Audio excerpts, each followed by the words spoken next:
Hey everyone, it's Randy Silver, co-host of the Product Experience Podcast. Lily couldn't make it this week, so you've got me flying solo on the intro, which means all of the pressure of making it both amusing and informative is on me. Okay, let's get informative out of the way first. Our guest this week, well, my guest this week, is Alex Watson. I first saw him do a talk at London's Product Tank way back in 2016, where he talked about managing large, complicated projects. He's since gone on to do even larger and more complicated ones, leading to his current gig as a product director on Spotify's Core Experience. He's here today to talk about career progression for product people and finding the story of your career. Okay, now I need to do the amusing part of the intro. Let's see. Okay, I got it. I got this from the Dad Jokes channel on a Slack group that I'm in.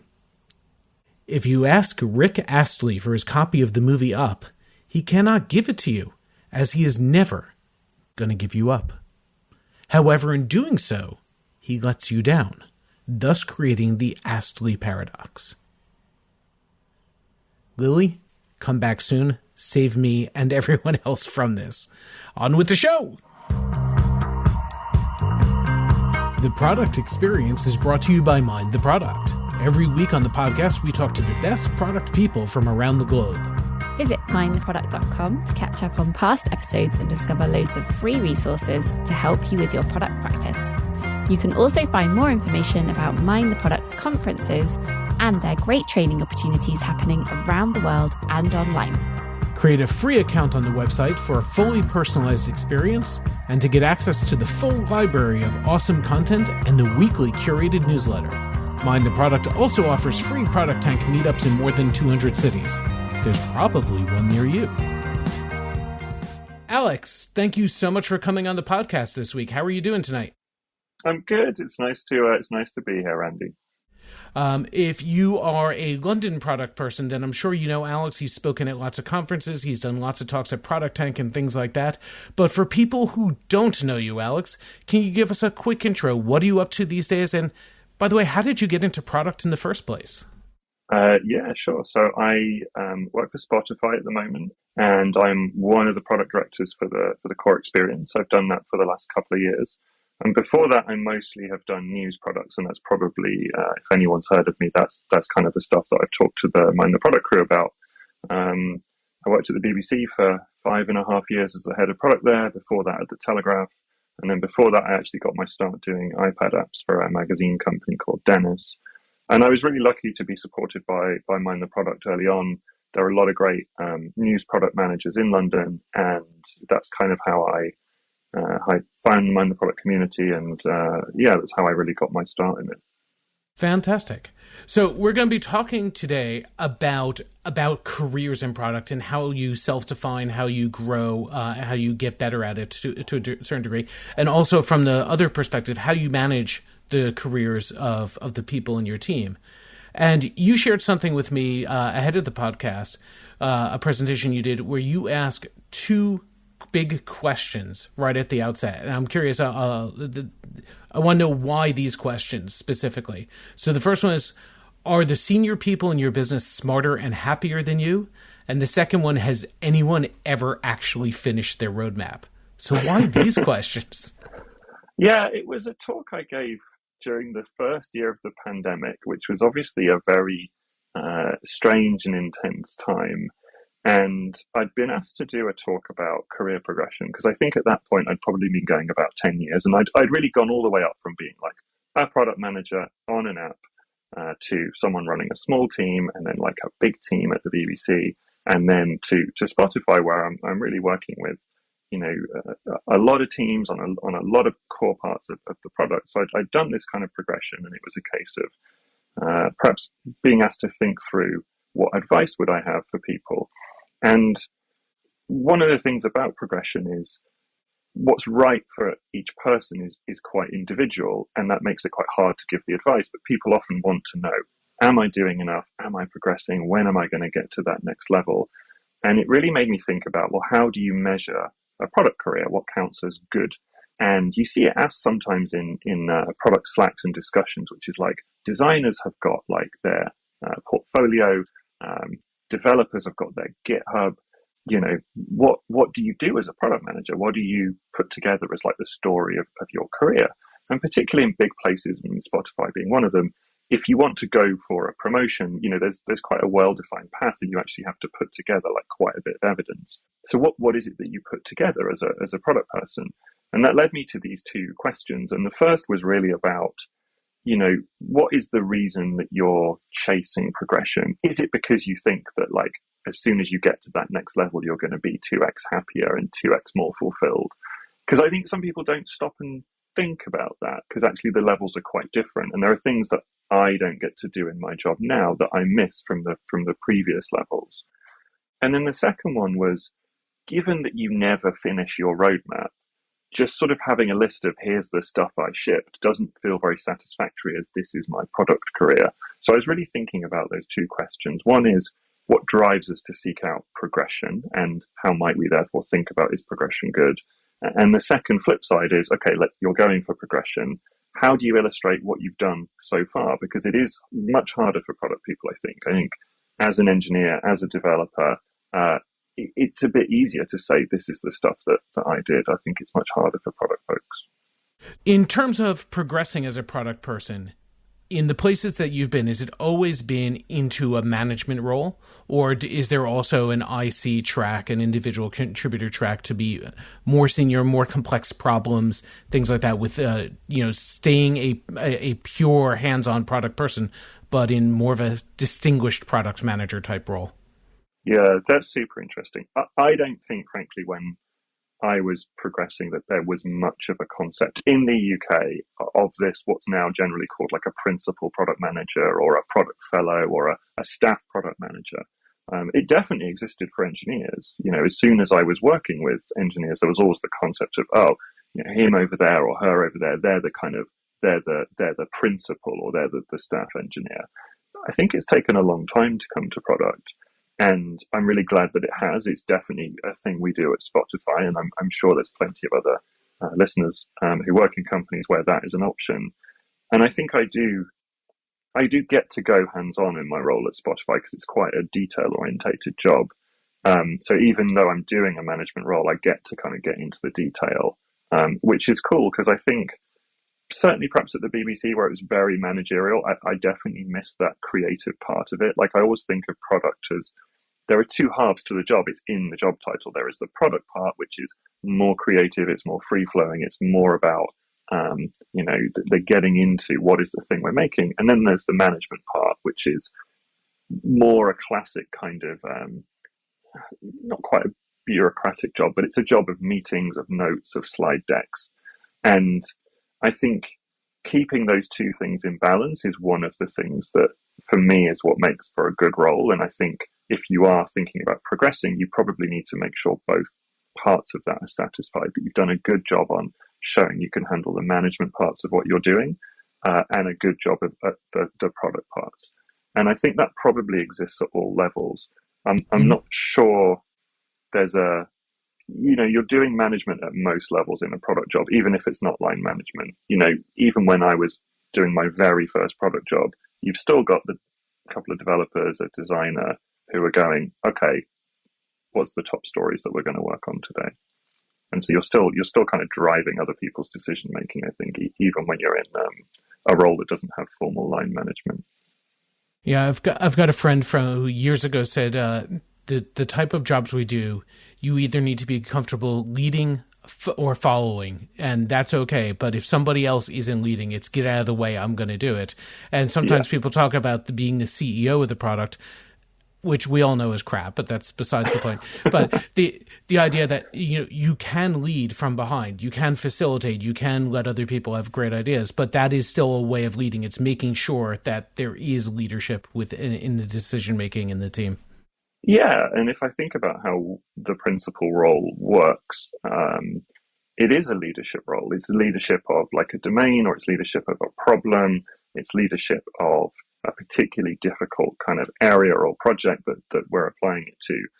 And I think that's a very valid part of the product experience. So I'm very glad to see it being recognized. And I think, if I was running my career over again, or if I was, 15 years younger, maybe I would stick more to that IC path for longer than I did when I was kind of developing my career. Let's go back to getting ready for that promotion. One of the things you mentioned a moment ago, or a few moments ago actually, was something that you said, the story of your career and telling it. And I've been consulting for the last few years, and I really haven't updated my CV in quite a while, but I know at the top of it is a list of bullet points of accomplishments. And I think that's one of the things you said, that may not be the best way of telling your story. So what is the right way? What do you recommend? Yeah, so there's a few interesting things there. So I'm sure people have become familiar with when you do your CV, there's this temptation to, I'm going to put like a little profile at the top. I'm going to write this little story. And I think LinkedIn kind of almost asks for it as well. And definitely as a hiring manager, when you see a good one, you're like, I really get it. Because, if you just see this kind of reverse chronological list of, well, I was here and I managed X and we improved Y by 10% and what have you, that maybe doesn't tell you what the story is. And so that is a good place to start. I think if you can get to a point of what would that first paragraph kind of say on your CV, does it say that you're kind of, I don't know, a detail obsessive PM who's really great at resolving kind of conflicts between teams building internal tools or something like that? Or does it say, that you're a PM who is great at exploring kind of new opportunities in new sectors and you've driven kind of innovative new solutions for your companies in the past? There's this sense that I think, how should your CV be read by someone? Because ultimately, particularly when you're applying for new jobs, it is kind of a conversation. Like when you're reading the CV as a hiring manager, you are trying to get a sense of, well, who is the person here? Like a CV really is just to get you in the room or in the Zoom call for the interview. That's really what it's for. Once you're in that process, lots of other things are far more important than the CV. So I think take that opportunity to sort of have that narrative. In terms of what I was then thinking about, certainly early in the pandemic, I guess like a lot of people, I had those moments of self-reflection and looking around me and thinking, oh, this is a point to kind of look back on your life and sort of reflect a bit. I do think, and I sort of said this earlier, it's tough for product to tell the story because, the fact is, and a lot of the talk was about this, is a lot of the work we do doesn't last. That is the nature of digital product. Design lasts slightly better, I think, because it can be preserved.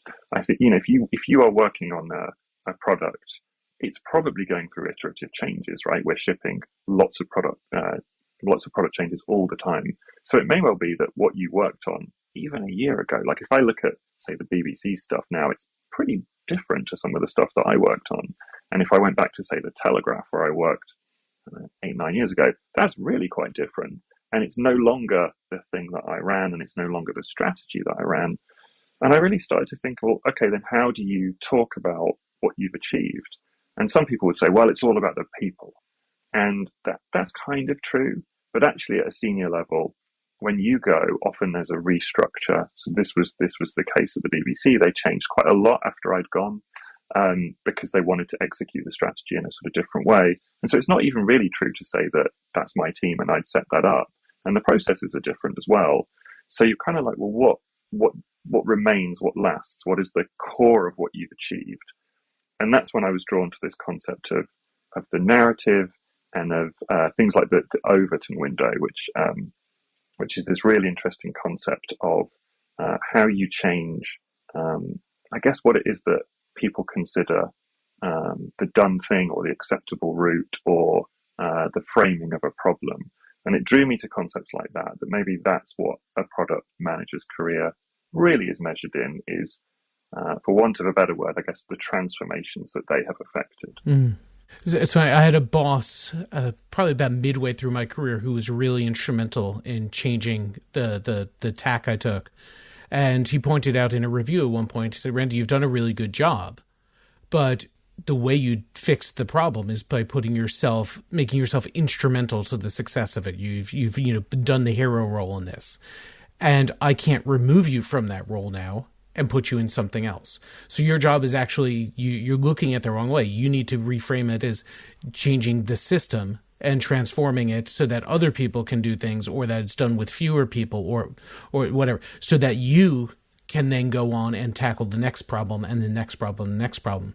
And I like the way it really changed my philosophy and the dynamic.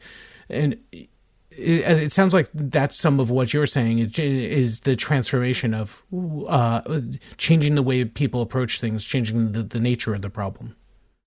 I think that's right. Yeah. I mean, definitely early on in your career, you want to have a solid record of shipping some stuff and that stuff having real impact. Like, it's perfectly fine if you are in the first few years of your career to go, well, I led on, a new sign-up component that increased conversion, or I helped refactor the way that teams upload XYZ and we've made it a little bit faster. And you definitely need to be able to always do that as a PM, is talk about, we shipped this thing and this was the impact. And I always look for that when I'm interviewing. We always try and unpack some stories of, tell me about something that had a real impact when you solved a problem in an innovative way. And you definitely want those stories as a PM. But of course, often that stuff is superseded. It's then changed. The business pivots its strategy. So it becomes a little bit disconnected. It's no longer current or best practice. It's no longer quite as impactful as it once was. And so then you probably want to, at the next level, is more of what you're talking about, which is, well, yes, I was helping the team do a responsive refactor of our website, or I was helping the team relaunch the app or expanding to a new territory. But what was important was the way that I took them from being reactive to proactive, or it was the way that I took them from being project focused to more product focused, or I took us from being, behind the competition to in front. And there's this sense of there's a story now happening of like, actually the transformation is the more interesting thing here. It's this sense of we went from something to something else. And it's that sense that the product then is in the business of transformation. And even if that's no longer the case, you might say, well, I was responsible for the company launching in this country. Even if they no longer operate there, even if they no longer have an app strategy and they've gone full web, even if they, completely pivoted or been bought by another company, that transformation still lives on, both in your approach, in the example that you might be giving to someone where you're sort of arguing for a progression or a new role, but also I think it lives on in the people that you worked with, this sense that you moved on their expectations. You showed them that different approaches and the different results can be possible. I remember one time we worked at the Telegraph, and it was pretty clear as we all prepared, we'd been through this big process there of a responsive relaunch and a new editorial tool. And there came about like quite a large change in the business side that meant that we were going to, quite a fair few of us were going to leave and they were going to change the technology approach. And I remember saying to one of my PMs who was really cut up by it, she was like, what are they going to do to my product? And I was like, well, first of all, it ain't yours, right? Like the business paid us to do something and we did something great. And they're going to have it now. That's theirs. But like what we did was, and what she did was really deliver something that was a lot better than you would have thought was possible within those constraints. Like it really busted through the constraints of what we thought was possible in terms of product quality, in terms of innovation, in terms of problem solving. And I always thought that was just such a valuable thing, that it was that moving the conception of what that company or what that group of people thought they could do. And so that's the concept, I guess, of the transformation and the story aspect of progression.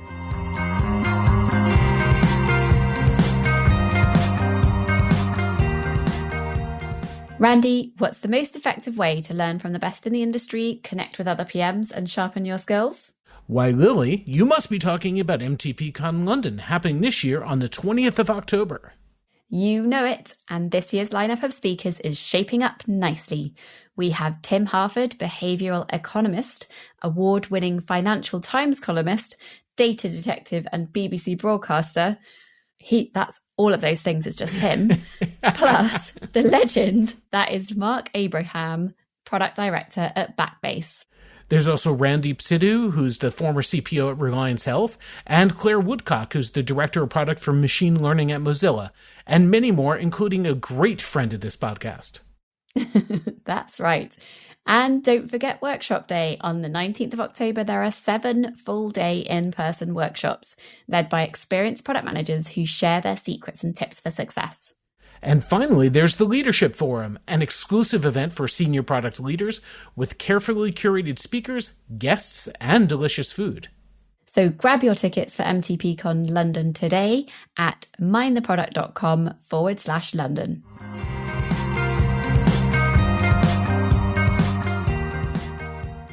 Okay, so that's really interesting. The perspective is a real problem with this, because you've got the perspective of, it's my product, I've been working on this thing for so long, I spent all my waking hours thinking about this thing, and you may find a $5 million opportunity with it and say, why aren't they funding it? But you know that the person across the hall has come up with a $50 million opportunity, and that's just, and there's nothing wrong with yours. It's just that one makes more sense. And it just happens to be that your product area isn't going to bear as much fruit right now.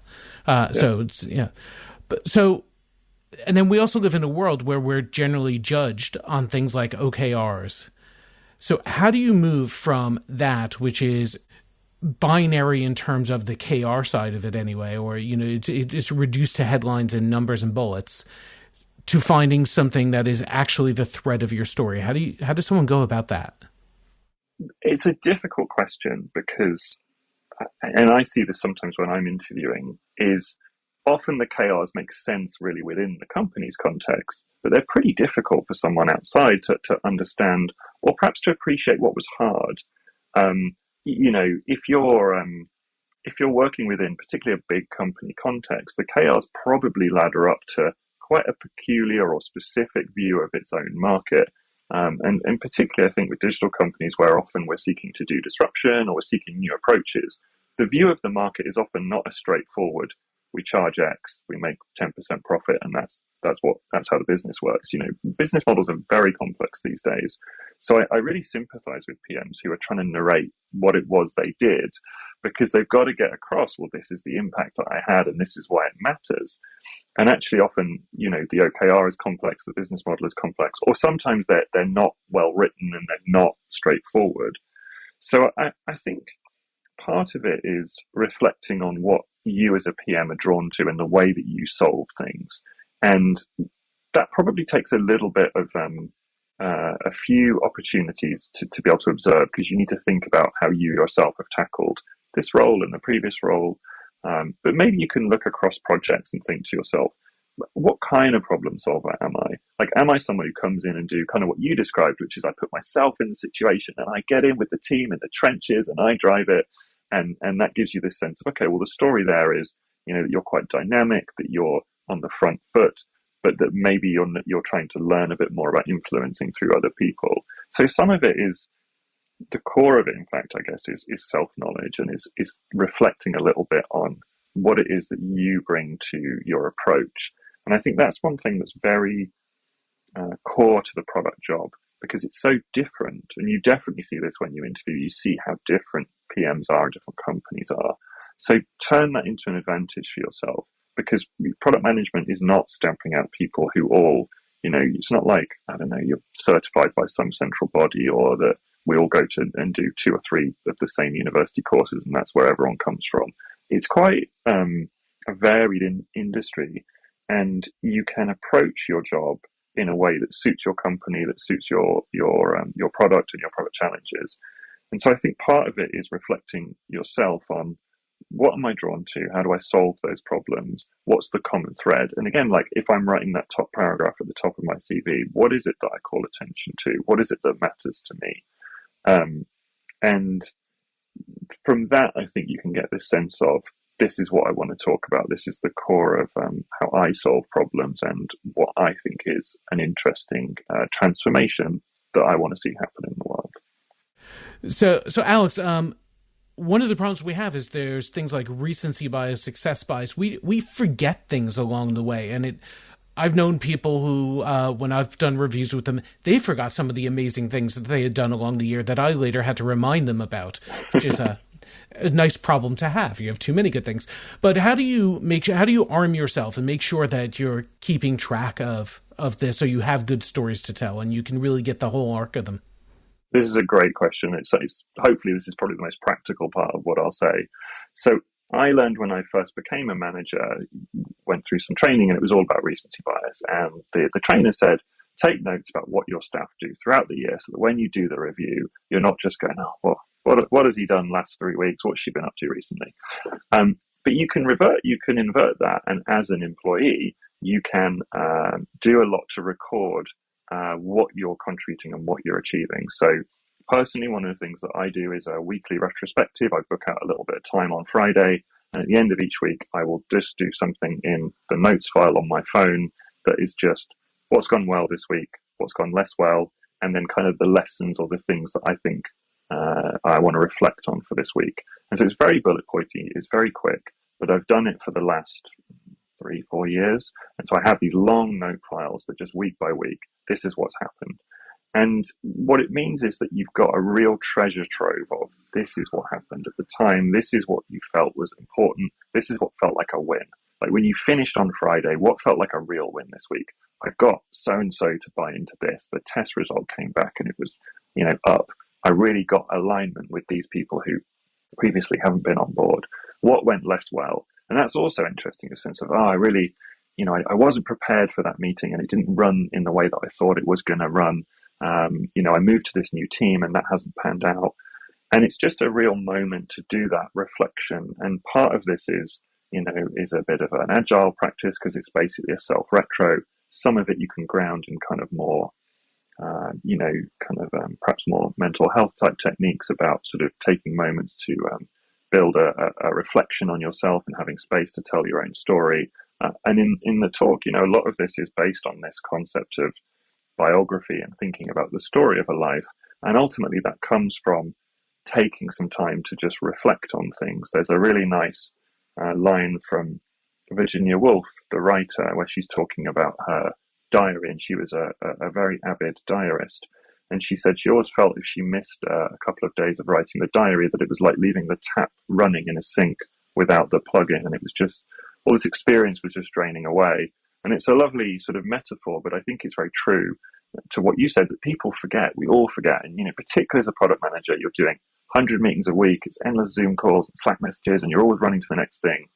So don't forget what's actually happened. Make a record of it, reflect on it. And you'll be very surprised because when the time comes to do something more formal, like a promotion or a CV or application, you'll be able to go and look at this stuff and go, wow, okay, there's a lot of raw material here that I can now shape. That's great. I think we're running low on time, Alex. So I've got one more question that I wanted to ask. It's about the Spotify model, but not the Spotify model that people have talked about in the past. This is a different one that you introduced me to. The 50-50 rule. Can you tell me a bit about that? Because that sounds like a really good one. And maybe it's one you actually use at Spotify these days. Yeah, okay, good. This is good that this is the one I'm being asked about. So this came from about a year in with my manager, who is a very acute judge of character and approach. She's as you'd expect from someone who's fairly senior, very good at kind of like drilling into a situation. And her view was, to be successful, you want to broadly have this 50-50 split. And 50% of your time is the kind of day-to-day running of your department, or if you're kind of earlier in your career, your team. So it's the basics of delivery, of check-ins, of responding to messages, preparing for meetings, creating decks, that sort of stuff. The 50% is just the stuff that's kind of the regular progress of stuff that's kind of reasonably well-run projects or teams. The other 50% is the number one thing that you want to solve. That is what you would call you are a high leverage, you have high leverage about getting this problem solved. So you are picking something that you, in the role that you're in, whether that's a director or a head of or a PM, this is a problem that if you apply yourself to, you have high leverage on getting this problem solved. And you dedicate this 50% of that time to getting that done. And so whether that is something really specific, like how does the share flow resolve, or like what happens with this API, or maybe it's something strategic. What are we going to do with that LLM thing? What is our approach to this new hardware platform? But you pick this thing and you go, I am going to really move this problem on, and I'm going to get it from being on fire or crunchy or difficult to the other 50%, to the point where it can now just be well run, it can be delegated to other people, or it can be run through the standard processes. And it gives, I think, Spotify this characteristic where even very senior managers are incredibly well versed in the detail. They are really able to drill into, how are you solving this problem? What's really going on? What is your proposition? What's your team up to? And it gives the company, I think it's one of the things that lets us execute the single app strategy. And I think it's very powerful as a sort of way of giving yourself permission to still be hands-on and to solve problems. So yeah, it was a good piece of learning, and it is something that I try and apply myself to, and have something that I'm really coming into the week with, like, okay, this is the thing that I'm going to try and resolve this week. I'm curious, as someone who manages others, who's got lots of responsibilities within the company, we all find ourselves with calendar Tetris after a while. How do you reserve the 50%? How do you make that work? Or is that just the nature of the culture? It's a good question. I think some of it is, I'm definitely aware of coming to Spotify, which is obviously, digital company. It's a very digital business. And having worked in, say, like the BBC, where that's not true, there's a whole bunch of stuff that doesn't happen in Spotify that does in a business where you're interfacing with a bunch of people who have a much more traditional viewpoint. So there is a lot less management of that kind of stakeholders, or of the clashing concerns between the new business and the old business. But I do think, in terms of like specific piece of advice, I think always try and look at your calendar and, treat that as the product. So I'm pretty, it's all color coded. I can look at that calendar. I generally, up to 2 weeks out, it's fully scheduled. So I don't leave free blocks of time on it at all. I will fill them with things. Sometimes it's just the focus time. If you're using Google Calendar, that's very cool because it gives you a sort of consistent, like, this is focus time, and it does a little bit of auto declining. But you can create that yourself in whatever software you've got. But yeah, being intentional about it is important. I also think you can repurpose or use the meetings that you have. If you've got the right people in there, feel fine about turning that into, okay, this is going to be a working thing. We're going to do the discussion. That's quite useful. I think you can also do this some good asynchronous tools. So Loom is one that I'm a fan of. If you can get like a designer or an engineer to take you through a problem in Loom, they can often explain it in 5 or 10 minutes, and you can watch it, and then your understanding is at the level that you need it to be at. But yeah, I think you have to not be a slave to the calendar. You have to be able to use it and go, like, this is what I'm trying to solve. It's important. And I bring something unique to it. Maybe I have more decision power than the team. Maybe I have more insight into this domain. Maybe I have some contacts that the team don't have. And that is often what you find, that there are things that you can unblock by becoming more proactive, I think. Alex, that was fantastic. And in an effort to respect time and stick to our schedule, we'll end it there. Thank you very much for coming on. Thank you so much, Randy. It was great.